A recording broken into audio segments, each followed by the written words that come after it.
Hello and welcome to Leadership, the Future and Tea, a podcast hosted by Andy Davis featuring Ian Moffat, Deborah Hartung and Hiten Bhatt, a podcast for people who are passionate about making a difference at work. Welcome everybody to Leadership, the Future and Tea, and again another special guest today is Jill Katz. Jill, welcome and we're delighted to have you. Thank you for having me. I'm so happy to be here. Oh, it's brilliant to have you here. It's brilliant. And we just had a fantastic little chat, but I just want to introduce you properly to everybody else. Is that okay? So no problem. So Jill Katz is an influencer, speaker and strategy coach who's passionate about shifting the workplace to be more people focused. And we're going to talk about that in a minute. Using her 3Cs approach, Candour, Courage and Care, Jill helps leaders and teams build a workplace that works through organisational transformation, candid communication, cultivation of top talent and focus on culture. Wow. Do you have any spare time? I don't. I really don't. You must love it, though. You must heartfelt love what you do, right?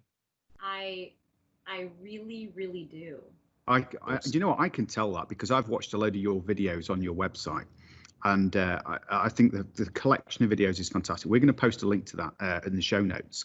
But those videos are fantastic. And I've just watched one about vulnerability as well, about it's okay not to be okay. And that's super. Like it. I appreciate that. Thank you so much. Good stuff. But Jill, today we want to take your knowledge, take your learning about leadership, okay, and we want you to share that with our listeners because that's what this is all about, right? And I want to start off by saying to you, who is your leadership role model, please, and why? My leadership role model. It's a great question. Probably the answer is my dad. Great answer already. That's probably the answer. My dad is an amazing human being. I was one of the first people online when they were handing out dads. Oh, wow. And he's an amazing human being. He is smart. Yep. He is hardworking. He is devoted to his family. No matter what he was doing, I always knew that family came first. Brilliant. More than anything, he was driven by his ethics. Yeah. And honesty came first, and doing the right thing came first. And he taught myself and my brother to stand up for what we believed and to fight for what was right, no matter what anyone else was saying or doing, and even if it went against the grain. Yeah. And that was really special and unusual. And my mom was no slouch either. She is a magnificent, beautiful, loving, positive, caring person. And so having these two amazing role models raised me, especially as a woman in a world that was certainly male dominated. I grew up really believing that I was a leader and could be a leader and should fight for my beliefs. Yeah. And that's what leadership was about. What a fantastic start. And listen, you are a great leader, and that's why you're here. And we're going to listen to some more about that in a minute. But what a fantastic start, Ian. Yeah, brilliant. Yeah. Thank you for sharing that. Yeah, absolutely. Now listen, I'd like to ask you about the 3 traits that you look for in a leader, but you've just talked about some there about ethics, right? But is there anything else that really jumps out that when you meet people or you see people in operation that you just think to yourself, that's it, that's the thing right there that makes you that leader? Yeah, it's funny. People have asked me for years what it is that I look for in leaders, and having spent 22 years leading human resources and talent and people functions and organizations, I had lists and lists and things on my walls and in my offices. And then what's amazing is I had the opportunity to put it all together in a model. And so now that's probably the easiest question for me to answer. Brilliant. And the answer is candor, courage, and care. Fantastic. Hey. So those are my 3 C's, and that's the model that I built. And so when I think about all of the qualities that we need in a leader. I think that underneath candor, underneath courage, underneath care, if you were to double click those words, yep, all of the traits that we look for can be listed under each of them. But without the ability to say what you mean, yep, in a raw and honest way, without bravery to approach what's hard and challenging, sure, and without empathy, human kindness. yeah, there's nothing, is there? There's nothing. Well, it's amazing that you actually say that, and you mentioned bravery, because let me tell you, Jill, and we've not discussed this, right? But the very first episode that we did of this podcast was, do you need to be brave to be a leader? Yes. Yes. There you go, right? And we had a fantastic discussion on that. And of course, the resounding answer is yes, right? And as one of our podcast co-hosts said, it's not about bravery in terms of running into a battle bravery. That's different, right? That's very different. We're talking about that bravery to make decisions, you know, in the face of some sort of real complexity, actually making a decision that has a profound effect on your business, both today and in the future. Actually, that's the bravery, and where it affects people's lives, then you've just doubled down on bravery. Yeah. Oh, we were talking the other day about talking about wants and needs, right? And being brave enough to address the needs of people, not necessarily the wants. Because sometimes doing the want stuff's kind of short-termism, but it can give you a really easier life for a period of time, right? It can. And the other piece is that we are now in a world that is so different. And courage is about calling on things even when you know there's a decent chance you're going to be walking in territory that's uncomfortable. Mm-hmm. And what differentiates a leader, particularly today, is that bravery, that willingness to go out into the minefield, even when you know it's probably going to suck. Yep. Yeah. But most people don't want to do that. And when you want to see your business succeed, you want to see your team succeed, oftentimes you got to suit up and go do it anyway. You got to go have that conversation. You got to go make that tough call. And that's what the bravery is about. And that's what you're calling on. And so I actually put the courage in the middle of the model. A lot of people ask me, you know, was there a method to the madness when you put them in order? A lot of people can show you candor. A lot of people can show you care. Yeah. Courage is that anchor. Yeah. And courage is the one that's the hardest to find, with candor and care on either side. Yeah. And you often find people that will say things like, not today, or not now, or this isn't the moment. Leaders don't get to make that choice. You don't get to make that choice. Yeah. Fantastic. I love the idea of that balance as well, because I think it's very hard to continually have the authority to have that candor unless there's also the balance of care, right? Absolutely. Yeah. No, it's nice. I think it's really good. Now, I just want to move to you've posted before and quite often about this idea of people focused, right? And I just wanted to explore and get to that sort of root of what does that mean to you, people focused? I'm glad you asked that question. That is the mission of my company. Okay.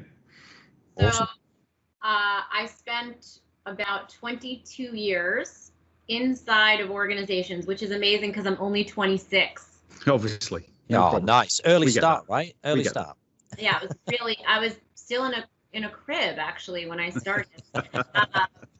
And so I spent many years in organizations. I worked in startups. I worked in public companies, private companies, owner-founder-led organizations. I really had the good fortune and opportunity to work in all kinds of companies before I started Assemble HR. And The one thing I found that was interesting to me across banking and consumer packaged goods and retail, fashion, entertainment, media was that people are people are people are people. Exactly. And well, isn't that interesting? And everyone seems to want the same thing from leaders, and everybody wants the same thing from their team members, and people are people. And when I work with teams, I seem to find the same opportunities on teams and the same challenges on teams. And so when I decided to build my own organization, I realized that what people tend to want more than anything else is to put the people back in the front. Yeah. And I think that is counter to what we've been saying for years. I sat in meetings for 20 years listening to people say, we need to put the business first. We need to put the business first. We always need to talk about the business first. Yeah. And it's really unpopular, actually, to say, let's put the people first. It sounds counterintuitive. But do you not think it's really weird as well? And I did some consulting and came across a lot of human resources thinking that wasn't so human, right? Oh, yeah. Yeah. Why is that? It's quite amazing, because if you sort of boil it all down, yep. At the end of the day, it doesn't matter what business you're in. You don't have a business without your team, without your human resources. Yep. And so if you don't put those people first, those people cannot and will not put your business first. Yeah. Absolutely. Yeah. Absolutely. Yeah. And so if you can figure out, which isn't hard to figure out, how to put your people first and make it clear to your people that they are the priority, the people will very clearly in turn feel that value and prioritize your business. You'll see the loyalty, you'll see the additional productivity, you'll see the retention. And we all know these metrics, they're not new. I did this. Well, one of the things I love about this is that by taking this approach, actually, it's the customer service that really is actually the outcome of this. Because what happens is your employee that's absolutely loving his job, is so engaged with what he or she do, when they actually deal with a customer, even if the customer is got some complaint and some issue that they're trying to deal with, actually they own it. They want to genuinely help. They want to make sure of a great outcome. They want to protect the business. They want to do well for the customer. It's absolutely not about just getting rid of it, somebody else's problem. It's a fantastic thing on the customer service that is one of the amazing outcomes of what you're describing as well. Absolutely. And you start to hear little tweaks. You start to hear that person use the term we. Correct. Yes. Love it. Yeah. Right? Not they. And you start to see that person want to stay on the phone with that customer 3 minutes longer because they care so much about that customer's experience because they feel like it's a reflection of them. Yeah, exactly. Yeah. Because it's ownership. It's because they want to actually make sure that gets resolved. And you're right, those extra 3 minutes, it might even be 3 minutes beyond their finish time, but those 3 minutes, actually, that is truly the sign that you've cracked it at that point. That's right. And so when we put our people first, if we can create organizations everywhere of all sizes that are people focused, those organizations will in turn become more successful, productive organizations. Yeah, absolutely. Love it. Brilliant. Love it. Yeah. So let me ask you this next one, because I was having a fantastic time reading around your website last week, and there's some lovely stuff on there. Let me tell you, listeners, please, again, I'll post the link in the bottom. Please go and look at Jill's website. Now, you said that your favorite quote is "Life begins outside of your comfort zone." Now, I am a massive subscriber to that. Okay, one of my favorite quotes and favorite challenges is to people is, when was the last time you did something for the first time? Okay, which again is about getting outside of your comfort zone, right? And doing something difficult, whether it's at home, whether it's at work. So I love your quote. Okay, but you know, people like you and I probably need to provide some encouragement to others. So how do you suggest people actually go and get outside of the comfort zone, and explain how maybe you've done this? Well, I love your question. I want to answer it first. Okay, sounds good. I'll repeat it if you want. I know. You just, now I need to tell this story. I just got back from a family vacation in Maine. Yeah. In Maine, in the United States, which is up north, and it's woodsy and beautiful. And I conquered one of my biggest fears. Wonderful. Awesome. Wonderful. What was that then? I went on the world's most terrible, death-defying ropes courses. Oh, lovely. I love it. Well done, you. Up in the trees. Up in the trees on one of those stupid. Kind of zip wire? It's a harness. Oh yeah. God, a harness with the carabiners and the wires, and for I don't know if I was up there for 10 hours or 20 minutes, but I was positive I was going to die. We can feel you reliving it now. It's there right now. The trees are behind you as you're talking.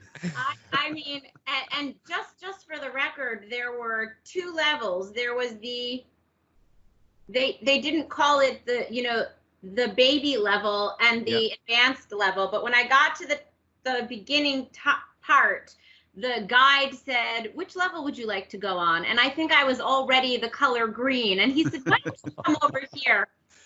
And I was barely breathing at that point. By the time I got to the second or third, I don't know what they call that. Obstacle. Let's call it an obstacle. Obstacle. My children, ages 11 and 14, had finished the entire first course, and they were on to the advanced course, halfway through it, screaming and laughing at me. And the guide very kindly told me that most 8-year-olds finish the course I'm on in about 30 minutes. Oh. But that's the last time I did something for the first time out of my comfort zone. So I just want to. That's courage. That's courage right there. That's bravery and courage right Brilliant. there. Yeah. You have to continue feeling that feeling. Yeah. And I want to make the point that I didn't enjoy it. Yeah, that's okay though. Right? It wasn't fun. Yeah. And I knew that it wasn't going to be fun, and that's okay because I did it anyway. Yeah, exactly. And that's the point, isn't it? Why did you do it? Why did you do it? I did it because of 2 things. Yeah. I did it because, first of all, I had to prove a point to my husband. That's a good move. That's a great first point. Yeah. Okay. But I did it because part of what I believe is I'm out in the world telling people about the importance of candor, courage, and care, and the importance of pushing yourself outside of your comfort zone, and how it doesn't feel comfortable to go outside of your comfort zone. And I think, how dare I talk about that without constantly reminding myself of what it feels like to have sweaty palms and to have that pit in my stomach that I'm gonna die, and for a long time. And we all get that feeling for different reasons. For some people, it's speaking in front of a crowd, and for some people, it's having that conversation with your direct report, and for some people, it's entering into a conflict. And for me, it's 30 feet up in the air on a ridiculous wire hanging from a harness. But having that feeling and remembering that it's not enjoyable and it doesn't feel good and you want it to be over, but you still have to do it. And when you're done, you're okay. Exactly. Great. Yeah. Great. Yeah. You're okay. I love that. I love that. And I love the fact that you've tied it back to the workplace and your leadership and what it is that you help people out with, because that's the really important thing. And that's why I love challenging myself. You know, and even if it's simple stuff like I've never cooked, I don't know, a turkey on the barbecue before, right? Just even simple stuff like that. Anything that you've then got to think about how you do this, how you overcome it, what are the obstacles in the way that I've got to get around. All of that kind of thing is people forget that that is what you do at work on a daily basis, which is why that getting out of your comfort zone is really important. So I absolutely love your approach, and I love the fact that that's your favourite quote. And I've got to say a guilty admission here now. We were in Vegas at HR Tech last year, and there's this zip wire thing that you lie flat and you go down on. And Andy says to me, he says, "Come on, we're doing this." And I was like, no. I even offered to pay for him, Jill. When we go back, I have to now do that because of this episode. There you go. I'm going to buy you a That's ticket. what I have to do now. I mean, so because of you, Jill. So thank you. You're welcome, and you'll feel better when you get to the other end. Yeah. I might close my eyes. I would recommend it. Don't look down. Don't look down. So listeners, you're going to have to hold me to account on that. Andy will come back and report back. Can't wait. Might have a whole podcast on that, Ian. Wow. Brilliant. I think it's me. I've got a question for you, because that feels like a challenge, right? And that's beautiful. And thank you for that story, because that brings it all to life. That is fantastic.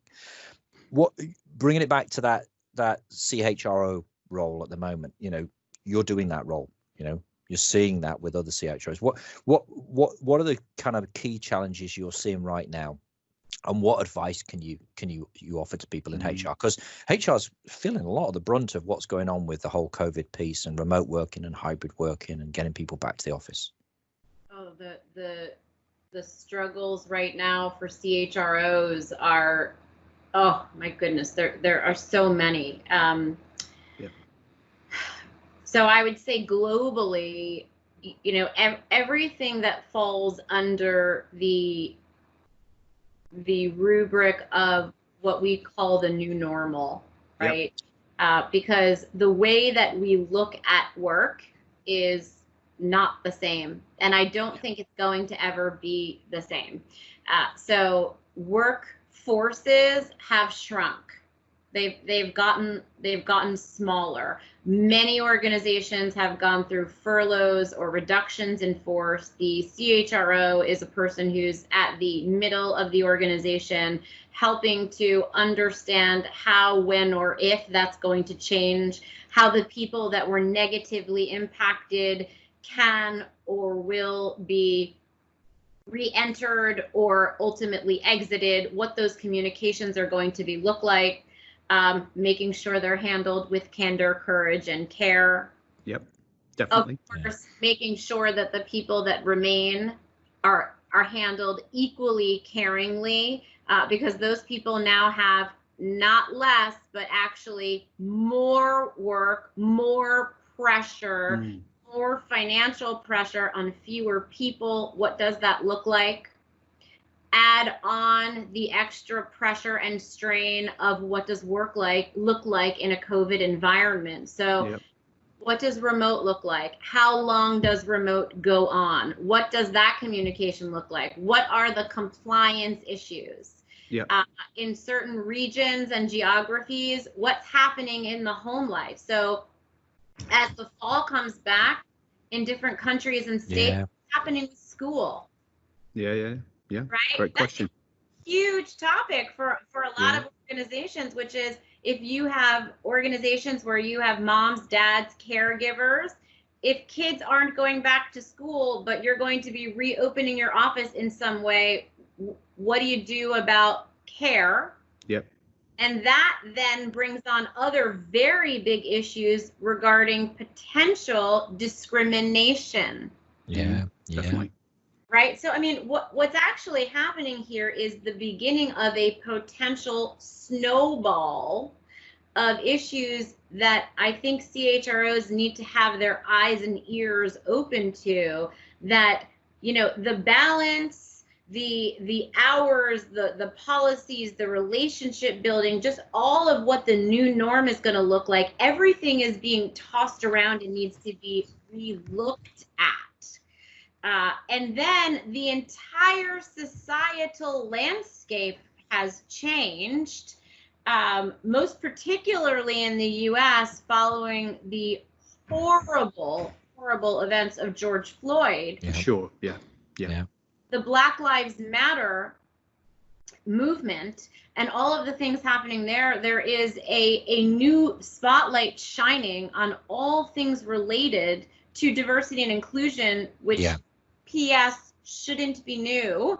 Yeah, of course it shouldn't. Yeah. Should already be there. That's right. It's been this important all along. Yeah. But is now finally getting the voice that it should have been getting. And so just layering that on top of all of this, the role of the CHRO, I think in the past 6 to 8 months has tripled in its spotlight.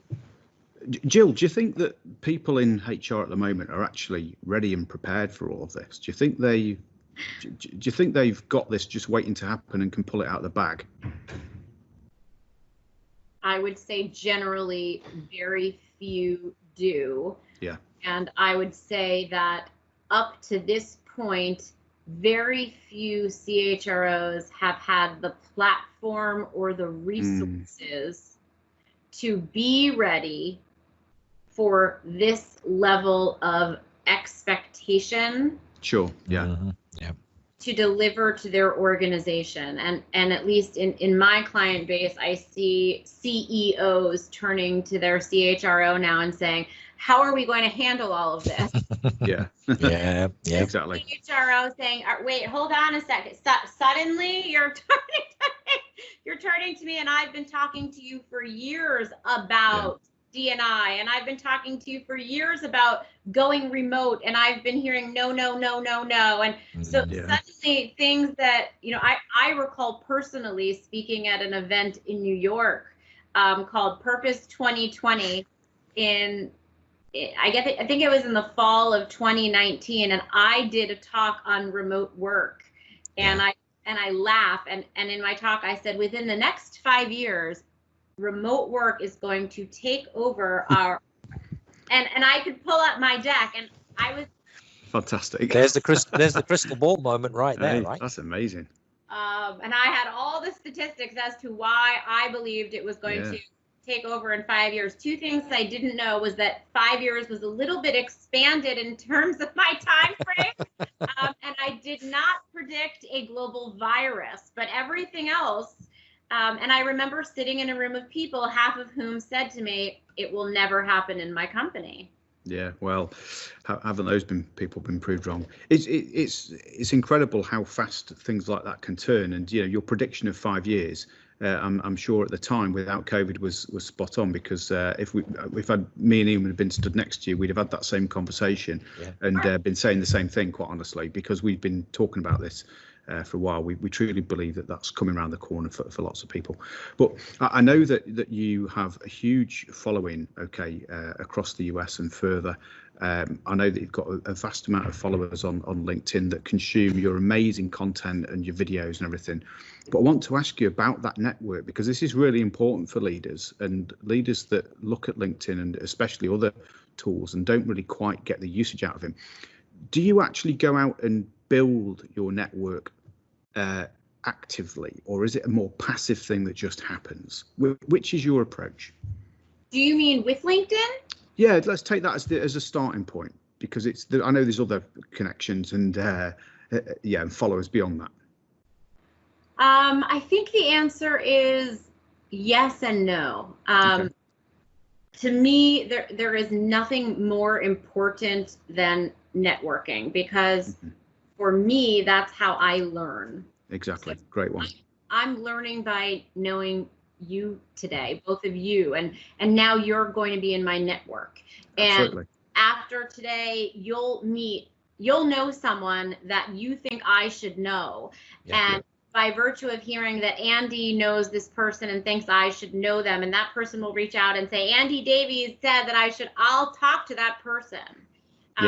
And that to me is the best way for all of us to learn and grow as people, as humans, as friends, as executives.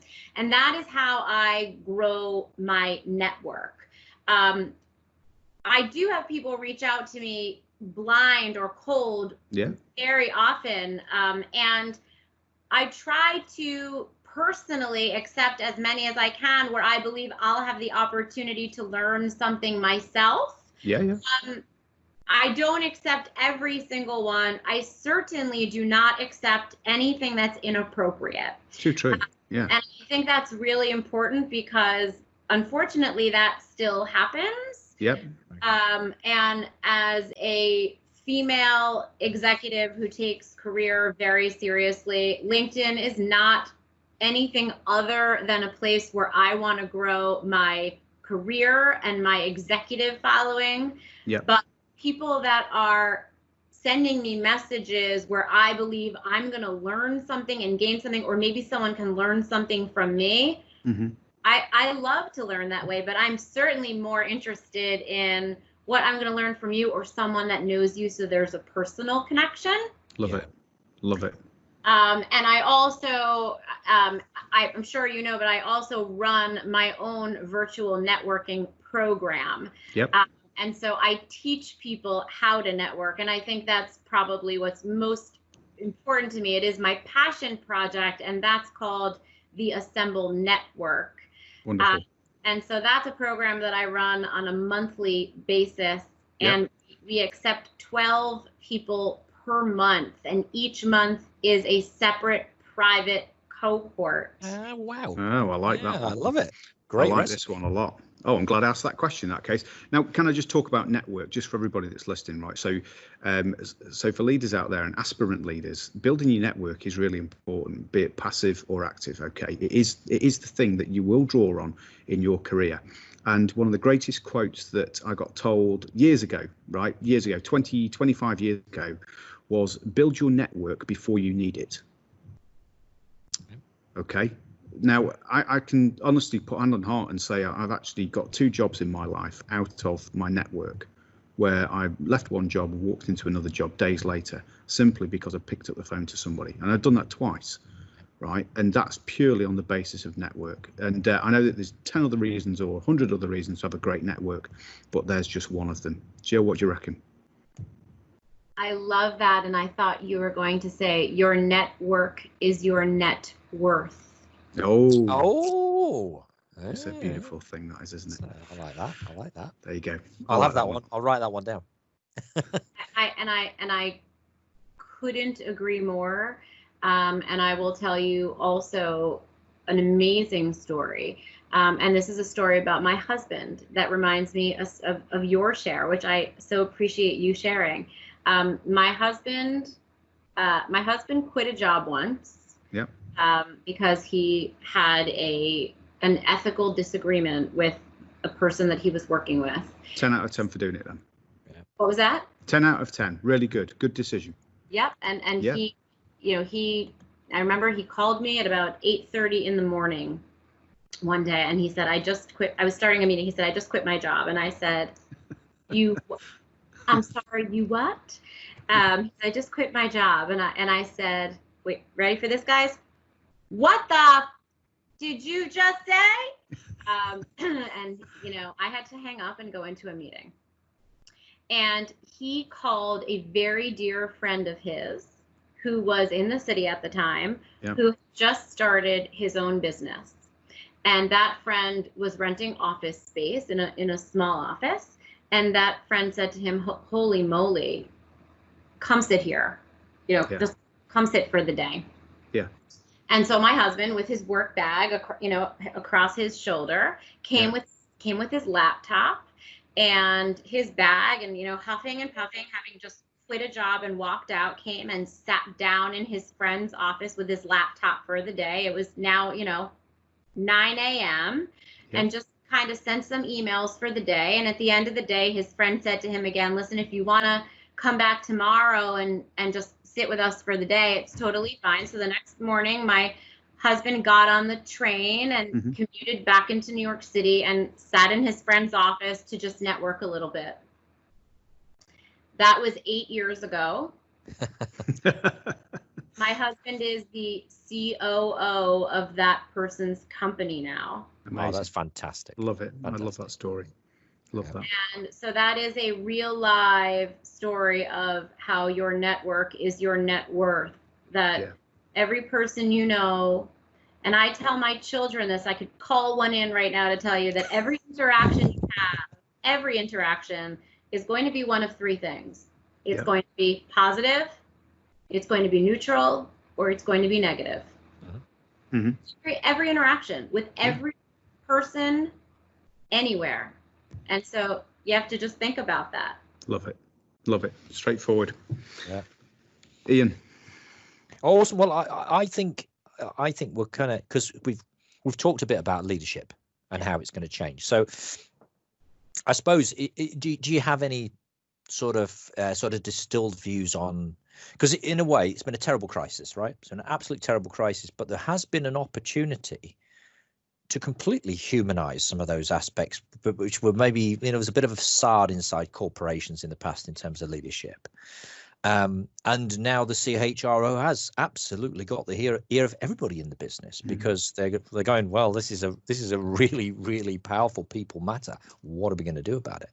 So how do you think, in sort of summary, leadership will change post-COVID? Has it changed for good?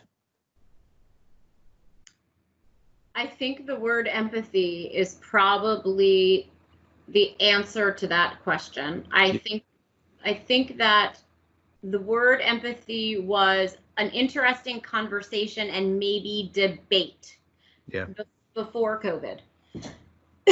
Pardon me. And I think that up to now, we have had good discussion about what is needed from leadership. Now, there isn't a person on planet Earth, not a person on planet Earth, and I want to make sure I'm quoted on that. Okay, we'll get that. That has not endured a loss. No one. Yep, agreed. No one has escaped COVID.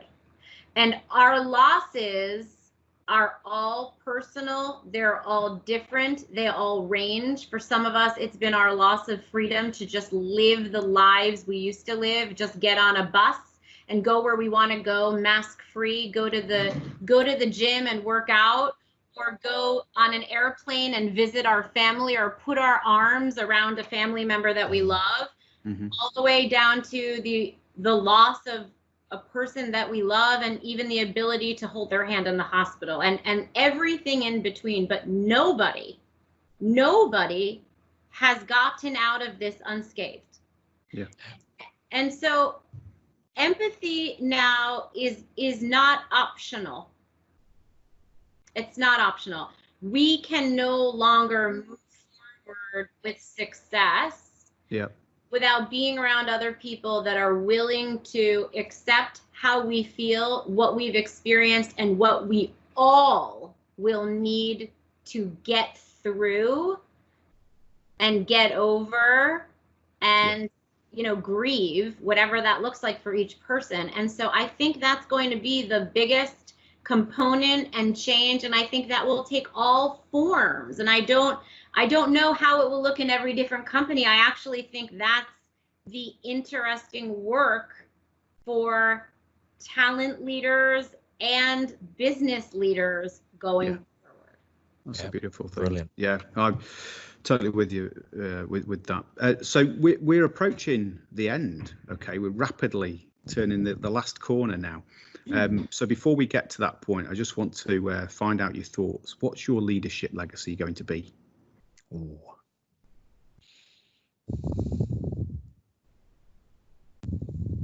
Independent, happy,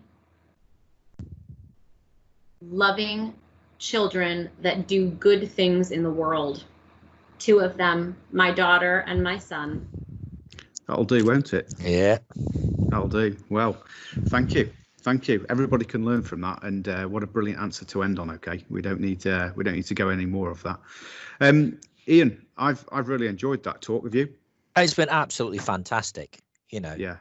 I feel like we've been together in a room. So people talk about technology and all this sort of stuff, and you know what? It's felt I've been moved by the stories. Yeah. It's moved me to commit to Andy that I'll go on that blooming Sky train thing. And I was sat there just after I said it. I was already getting fearful. So it's been brilliant. So thank you.